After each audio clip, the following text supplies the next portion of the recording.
আসসালামু আলাইকুম এভরিওয়ান। আমি আজ নোনা ইলিশ ভুনা করছি। নোনা ইলিশগুলোকে খুব অল্প উপকরণ দিয়েই ভুনা করব।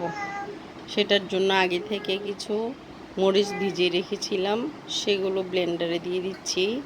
আর একটা টমেটো দিয়ে এগুলোকে ব্লেন্ডিং করে নিচ্ছি। ব্লেন্ডিং করা হয়ে গেছে। এখানে নিয়ে নিয়েছি পেঁয়াজ, নোনা ইলিশ। প্যানে তেল দিয়ে দিচ্ছি 1 কাপ পেঁয়াজ।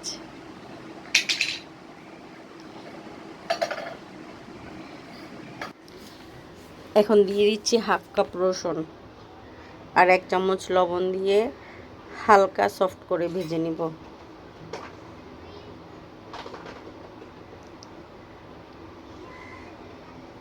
পেঁয়াজগুলো যখন হালকা সফট হয়ে আসছে, এখন দিয়ে দিচ্ছি আগে বেটে রাখা মরিচগুলো। মরিচগুলো একটু ভাজা ভাজা করে নিচ্ছি। এখন দিয়ে দিচ্ছি নোনা ইলিশ। নোনা ইলিশ, মরিচ আর পেঁয়াজগুলো একটু ভেজে নিব।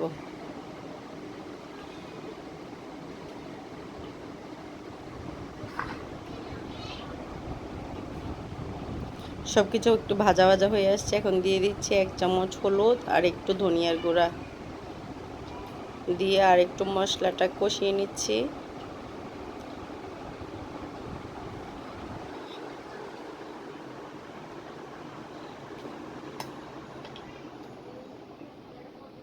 মশলাগুলো যাতে পড়ে না যায় তার জন্য দিয়ে দিয়েছি একটু করে পানি।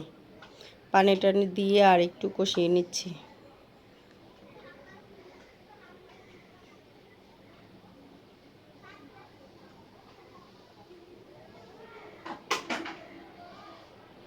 দুই মিনিট ঢাকনা দিয়ে রান্না করে নিয়েছি।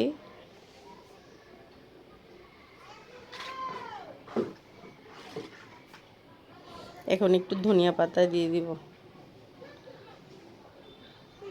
ধনিয়া পাতা দিয়ে নেড়ে চেড়ে নামিয়ে নিব। আমার রান্নাটা রেডি হয়ে গেছে। এবার গরম গরম ভাতের সাথে খেতে পারেন, খুবই মজার হয়। আমার ভিডিওগুলো যদি ভালো লাগে, লাইক, কমেন্টস, সাবস্ক্রাইব করে আমার পাশে থাকবেন। আসসালামু আলাইকুম।